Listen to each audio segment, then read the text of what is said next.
What would you do if, after sacrificing the one thing you loved most to save your family, life came back the very next morning and stole even the little that was left, leaving you standing in the middle of your own farm, empty-handed, humiliated by fate, and forced to ask whether love could still survive when security itself kept slipping away? It should have been enough already. Selling the car had already cost Jack more than he was willing to admit. It was not just metal and wheels he had let go of, but years of effort, pride, and the last visible proof that he had once been a man moving forward instead of a son constantly moving backward to rescue the people he loved. But before the grief of that sacrifice had even settled, another blow arrived in silence. The old motorbike he had bought to keep going, a modest, imperfect thing. But theirs vanished overnight from the farm. And in that single empty space by the shed, all the fear they had been trying so hard to hold back came rushing in again. Yet what emerged from that loss was not only sorrow, it was something deeper, quieter, and far more powerful. The discovery that when life strips two people down to almost nothing, what remains between them reveals whether their love is real. The morning began with the kind of fragile peace that often appears just before another wound. Dawn stretched itself slowly across the farm, laying pale gold over the dew-soaked grass and the low fence line beyond the orchard. The air was still cool. Somewhere in the trees, birds were already awake, and the leaves moved with that soft rural hush that usually made the place feel like refuge. It should have been a comforting sight. It should have felt like the beginning of a gentler day. But Jack stepped out into that beauty with heaviness already lodged inside him. The past weeks had changed the way he looked at everything. Even the farm, once a place of effort and honest hope, now felt edged with quiet pressure. The memory of selling his beloved car was still too fresh to touch without pain. He had done it for his mother, because debts do not wait for pride, and love for family has a cruel way of asking for what hurts most. He had told himself he could accept it. He had told himself that a car was only a possession, that what mattered was saving his mother from deeper trouble, that a man should know how to let go when the people he loves are in danger. But the truth was less noble and more human. He missed it. He missed the feel of driving out of the gate with something that had belonged to his own years of struggle. He missed what it represented: the freedom of movement, the dignity of earned comfort, the private reassurance that he had built at least one stable thing with his own hands. Losing it had not only changed how he traveled, it had changed how vulnerable he felt in his own life. Still, he had adapted. That was what people like Jack did.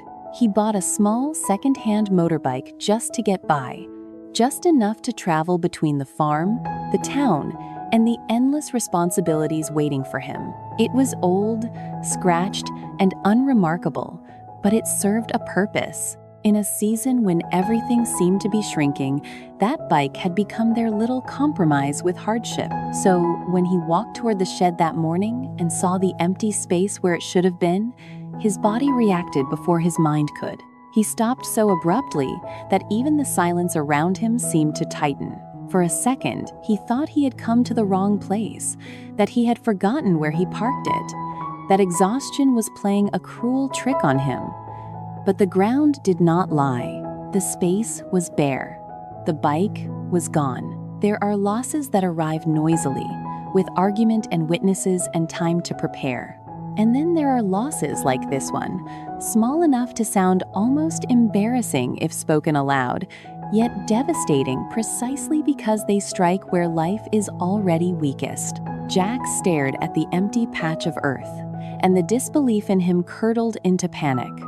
No, it could not be. He stepped closer, as though proximity might force reality to correct itself. But there was nothing there except a faint disturbance in the dust, an absence so clean it felt deliberate. His hands trembled, not dramatically, not theatrically, just enough to betray how thin the line was between endurance and collapse. Tu Tien, sensing something wrong before he even called her name, came hurrying after him. She saw the empty space and understood at once. Shock opened across her face. For a moment, she did not speak. Then she moved to him instinctively, gripping his hand as if the disappearance of the bike might somehow drag him down too if she let go. It was gone. The words barely needed saying. Both of them could feel the truth of it pressing in already. The farm, which only moments before had seemed calm and generous, changed shape around them. The same birds kept calling. The same wind moved through the trees. But now everything sounded strangely distant, even eerie, as though the land itself had turned indifferent. Jack's throat tightened with a frustration too deep for immediate words. Losing the motorbike was not simply inconvenient. It was humiliating, cruel. It was the kind of insult life delivers when it seems determined to test how much disappointment one person can absorb before finally breaking. And what made it sharper was how modest the loss was. It was not a luxury stolen, not wealth, not comfort. It was only a worn-out vehicle bought after another sacrifice. A small, practical thing. The sort of object a struggling person clings to because it makes daily life barely manageable. To lose even that felt like being told, very coldly, that stability itself was not meant for them. Jack sank down near the shed, one knee pressing into the cold ground. His face turned toward the empty place as though looking long enough might return it. Tu Tien knelt beside him without hesitation and wrapped an arm around him. There was no rush to fill the silence. She understood that some pain becomes harder when words arrive too soon. He felt stripped again, not only of the bike, but of something more humiliating, the illusion that sacrifice had an endpoint. He had sold the car for his mother. He had adjusted. He had chosen the smaller road, the cheaper vehicle, the practical compromise. And still life had found a way to reach in and take more. That was the true wound. For a long moment, neither of them moved. The morning expanded around them. Jack thought of the bike the day before, its engine coughing to life, the sound of it carrying the two of them down the road for errands, Tu Tien's hands around his waist, the ordinary closeness of shared hardship made briefly bearable by routine. It had not been elegant, but it had been theirs. It had been enough for that day. And now even that small enoughness had been stolen. Then, as pain often does, stillness gave way to action. They stood and began to search. What followed was not dramatic in the theatrical sense. There were no shouted orders, no sudden revelations, only the grinding desperation of two people checking the same places again and again because the mind resists accepting a loss the body has not yet caught up with. They searched the shed, then behind it, then the narrow path along the fence. They scanned the driveway for tire marks. They checked the small barn, the tool corner, the orchard edge, the grove of trees beyond the slope. Every angle seemed briefly capable of holding hope. Every empty result sharpened despair. Jack's mind raced in circles. Who would take it? How had someone moved quietly through the night without being heard? Why their farm? Why now, when things were already so precarious? The questions piled up without answers, and each unanswered question felt like an accusation. He should have locked it better. He should have checked again before bed. He should have foreseen that in a season of weakness, even small carelessness could cost them something essential. This is what burden does to a man. It convinces him every cruelty could have been prevented if only he had carried the world more competently. Tu Tien stayed close, never drifting far from his side. She held his hand when he paused too long. She watched the fence lines and the uneven ground with serious concentration, refusing to give in to helplessness even when doubt was already visible in her eyes. She offered small pieces of hope where she could. Maybe it had only been moved. Maybe someone had mistaken it. Maybe it was nearby. But even she could hear the weakness in those possibilities. Comfort, when spoken honestly, often trembles. Hours passed in that slow, repetitive ache. The sun climbed, the dew burned away. Warmth gathered over the farm, but inside Jack there was only tightening frustration. He remembered buying the old bike, checking its engine, patching what needed patching, telling himself it would be enough until better days returned. It had been an act of surrender and resolve at the same time. He had accepted a smaller life so his family could survive. And now even that carefully measured compromise had vanished. At one point, near the edge of the orchard, Tu Tien stopped and looked at him fully. He had run his hands through his hair so many times that morning that it stood in disarray. His shoulders were rigid with the effort of staying composed. His exhaustion was no longer just physical. It had become moral, emotional, almost spiritual. He looked like a man not merely searching for a stolen object, but fighting to defend the last remnants of order in his life.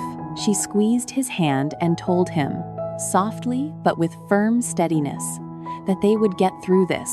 They always did. There would be a way. Those were simple words, yet something in the way she said them mattered. She was no longer speaking like a shy young woman offering comfort from the sidelines.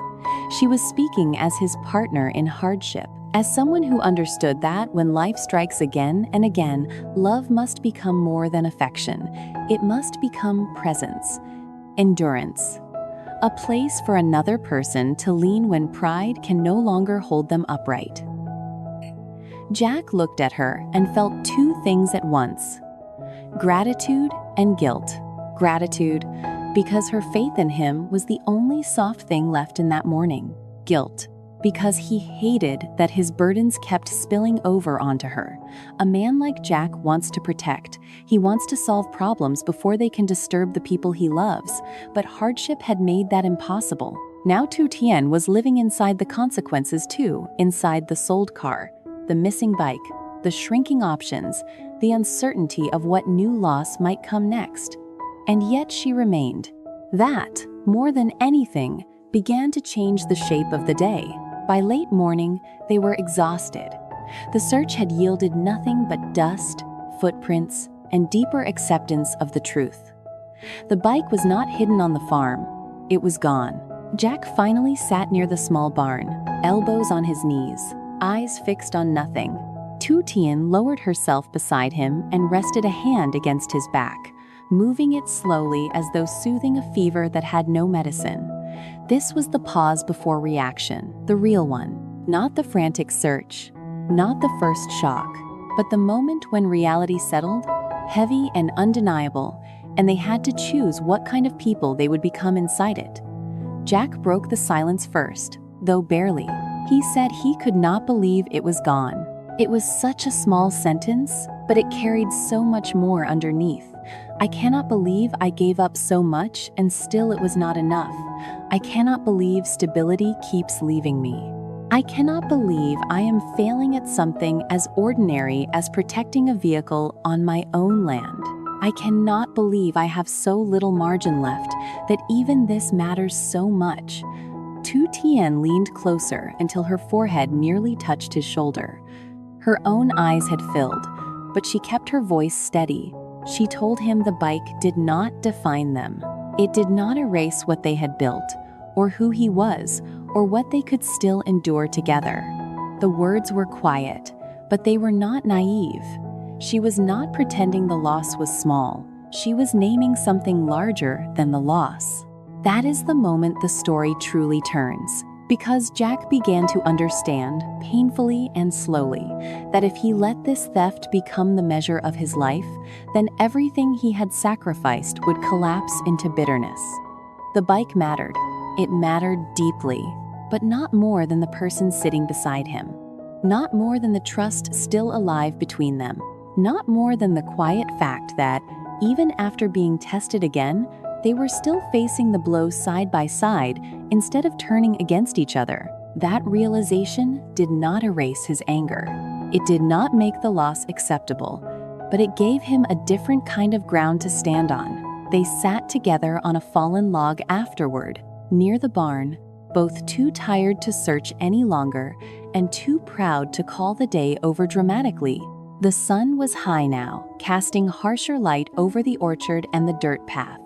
In another mood, it might have felt unforgiving. But with Tu Tien leaning against him, the farm began to change again, not back into innocence. That was gone, but into something else, a place still difficult, still uncertain, yet not empty of meaning.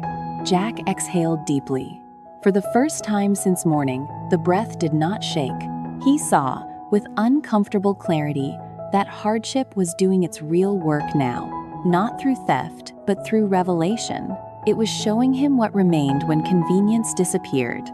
It was showing him what Tu Tien's love looked like when there was nothing charming or easy left to admire. She had not offered him solutions she could not provide. She had offered her hands, her time, her steadiness, her refusal to step away from his despair. And that kind of loyalty carries more moral weight than any grand declaration. When they finally rose from the log, hand in hand, they still did not have the bike. Nothing had been fixed. No miracle had occurred. The practical difficulty remained exactly as it was before, but something within them had shifted. The loss had become shared instead of solitary. The burden had become named instead of silently swallowed. And in that sharing, their love moved one step further away from romance alone and deeper into companionship, sacrifice, and protection. That is what mature love looks like in a rural life like theirs. Not flowers, not promises spoken under perfect skies, but searching dusty ground together until noon, holding someone upright when disappointment hollows them out, speaking hope carefully, not because you are certain, but because the person beside you cannot survive another hour of silence. Choosing not to let humiliation turn into cruelty, choosing to remain tender even when fate has become coarse. And perhaps that is why this story cuts so deeply, because the stolen bike is never just a bike. It is the final straw after many invisible straws. It is the insult added to sacrifice. It is the proof that survival can feel humiliatingly fragile. But it is also the moment in which Jack and Tu Tien discover what cannot be stolen from them. Not trust, not shared resolve, not the love that has already begun to outgrow comfort and become something sturdier. In the end, life does not always stop hurting simply because people are good.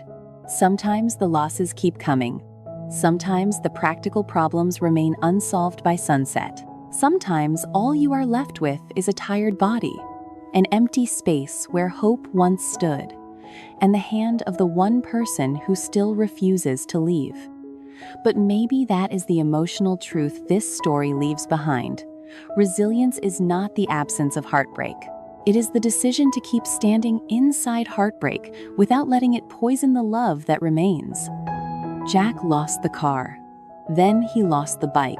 Yet what the day finally revealed was, these possessions can disappear overnight, security can be taken without warning, and fate can be mercilessly unfair, but the quiet loyalty of two hearts that choose each other in the middle of loss is a form of wealth no thief can carry away.